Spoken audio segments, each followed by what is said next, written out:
ಅಂದು ಗುರುವಾರ ಜನವರಿ 26, 1989 ಇಸ್ವಿ ದೊಡ್ಡರಳಿಗೆರೆಯಲ್ಲಿ ವೆಂಕಟಪ್ಪ ಹಾಗೂ ಅವರ ಧರ್ಮಪತ್ನಿ ಶ್ರೀಮತಿ ಚಿನ್ನಮ್ಮ ಅವರಿಗೆ ಮಿನುಗುವ ನಕ್ಷತ್ರದಂತೆ ಜನಿಸಿದ ಮುದ್ದು ಕಂದ ಸುಗುಣ ಡಿವಿ. ಇವರ ಆರಂಭಿಕ ಶಿಕ್ಷಣವಾದ ಪ್ರಾಥಮಿಕ ಮತ್ತು ಪ್ರೌಢ ಶಿಕ್ಷಣವನ್ನು ದೊಡ್ಡರಳಿಗೆರೆಯಲ್ಲೇ ಮುಗಿಸಿದರು. ಸರ್ಕಾರಿ ಸ್ವತಂತ್ರ ಪದವಿ ಪೂರ್ವ ಕಾಲೇಜು ಹೊಸಕೋಟೆ, ನಂತರ ಪದವಿ ನ್ಯಾಷನಲ್ ಕಾಲೇಜ್ ಬೆಂಗಳೂರಿನಲ್ಲಿ ಮುಗಿಸಿದರು. ನಂತರ MA ಮತ್ತು PhD ಪದವಿಯನ್ನು ಬೆಂಗಳೂರು ಯೂನಿವರ್ಸಿಟಿಯಲ್ಲಿ ಮುಗಿಸಿದರು. ಇವರ ದಾಂಪತ್ಯ ಜೀವನ 2 ವರ್ಷ ಕಳೆದಿದೆ. 2 ಅಕ್ಟೋಬರ್ 2022ರಲ್ಲಿ ದಾಂಪತ್ಯ ಜೀವನಕ್ಕೆ ಕಾಲಿಟ್ಟಿದ್ದಾರೆ. ಇವರ ಪತಿದೇವರಾದ ಶ್ರೀಕಾಂತ್ SS.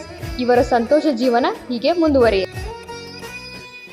ಸರ್ಕಾರಿ ಪ್ರಥಮ ದರ್ಜೆ ಕಾಲೇಜು ನವಲಗುಂದದಲ್ಲಿ 7 ವರ್ಷಗಳ ಕಾಲ ತಮ್ಮ ಅಳಿಲು ಸೇವೆಯನ್ನು ಸಲ್ಲಿಸಿ ನಮ್ಮ ಕಾಲೇಜಿನಿಂದ ತೇರಗಡೆಗೊಂಡು ದೇವನಹಳ್ಳಿ ಕಾಲೇಜಿಗೆ ಹೋಗುತ್ತಿದ್ದಾರೆ. ಅಲ್ಲಿಯೂ ಸಹ ಇವರ ನಿಷ್ಠೆ, ಪ್ರಾಮಾಣಿಕತೆ, ಸೇವೆ ಸದಾ ಹೀಗೆ ಮುಂದುವರಿಯಲಿ.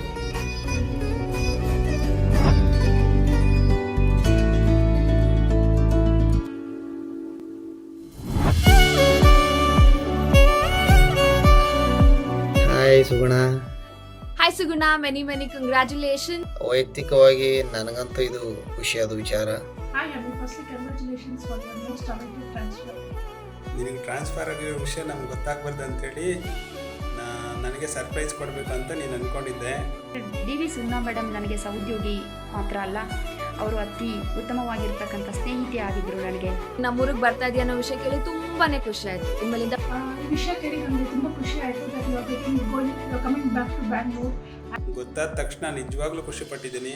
ಯಾಕಂತ ಹೇಳಿದ್ರೆ ನೀನು ಅಷ್ಟು ದೂರದಲ್ಲಿ ಒಬ್ಬಳೇ ಹೋಗಿ ಸೆಟ್ಲ್ ಆಗಿದ್ದು ಮತ್ತು ಅಲ್ಲಿಂದ ಟ್ರಾವೆಲ್ ಮಾಡ್ತಾ ಇದ್ದಿದ್ದು ನಿಜವಾಗ್ಲೂ ಅದು ಸಾಮಾನ್ಯ ಸಂಗತಿ ಆಗಿರಲಿಲ್ಲ. ಅಸಿಸ್ಟೆಂಟ್ ಪ್ರೊಫೆಸರ್ ಆಗಬೇಕಂತ ಯಾವತ್ತೂ ಕೂಡ ನೀನು ಬಯಸಿರಲಿಲ್ಲ. ಸೊ ಆದರೂ ಕೂಡ ಆದೆ. ಇದು ಪ್ರಥಮ ಕಾಲೇಜು. ಇಲ್ಲಿ 7 ವರ್ಷ ಅವರು ಸರ್ವಿಸ್ ಕೊಟ್ಟಿದ್ದಾರೆ.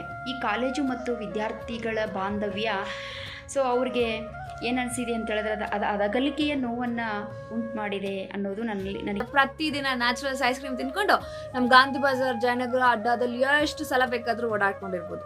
ನಿನಗಲ್ಲಿ ಕೆಲಸ ಸಿಕ್ಕಿದಾಗ ನಾವೆಲ್ಲರೂ ನವಲ್ಗುಂದನ, ಆ ಬಿಸಿಲು ದೇಶನ ಅಂತ ಮೂಗ್ಮುರಿಯೋ ಹೊತ್ತಲ್ಲಿ ನೀನಷ್ಟೇ ಶ್ರದ್ಧೆಯಿಂದ ಹೋಗಿ ಅಲ್ಲಿ ಪಾಠ ಮಾಡಿ ಅಲ್ಲೇ ಮಾರಿ ಜೀವನ ನಡೆಸ್ಕೊಂಡು ಅಲ್ಲಿ ಮಕ್ಕಳ ಮಮತೆ, ಪ್ರೀತಿ, ಕಾಳಜಿಗೆ ಕಾರಣಲಾಗಿದೆಯಾ. ಇದೇ ರೀತಿ ಯಶಸ್ಸು, ಕೀರ್ತಿ ನಿನ್ನ ಮುಂದಿನ ಹಾದಿನಲ್ಲೂ ಇರಲಿ ಅಂತ ಆಶಿಸ್ತಾ ಹೊಸ ಅಧ್ಯಾಯಕ್ಕೆ ಶುಭಾಶಯಗಳು.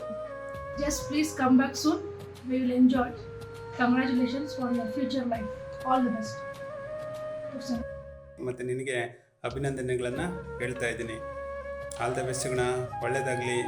ನಿನ್ನ ವೃತ್ತಿ ಜೀವನದಲ್ಲಿ ವೈಯಕ್ತಿಕವಾಗಿ, ಪ್ರತ್ಯಕ್ಷವಾಗಿ, ಪರೋಕ್ಷವಾಗಿ ಯಾರೆಲ್ಲ ನಿನ್ನ ಬೆಂಬಲಿಸಿದಾರೋ, ಸಪೋರ್ಟ್ ಮಾಡಿದಾರೋ ಅವ್ರಿಗೆ ನನ್ನ ಕಡೆಯಿಂದ ಥ್ಯಾಂಕ್ಸ್ ಹೇಳೋಕ್ಕೆ ಇಷ್ಟಪಡ್ತೀನಿ.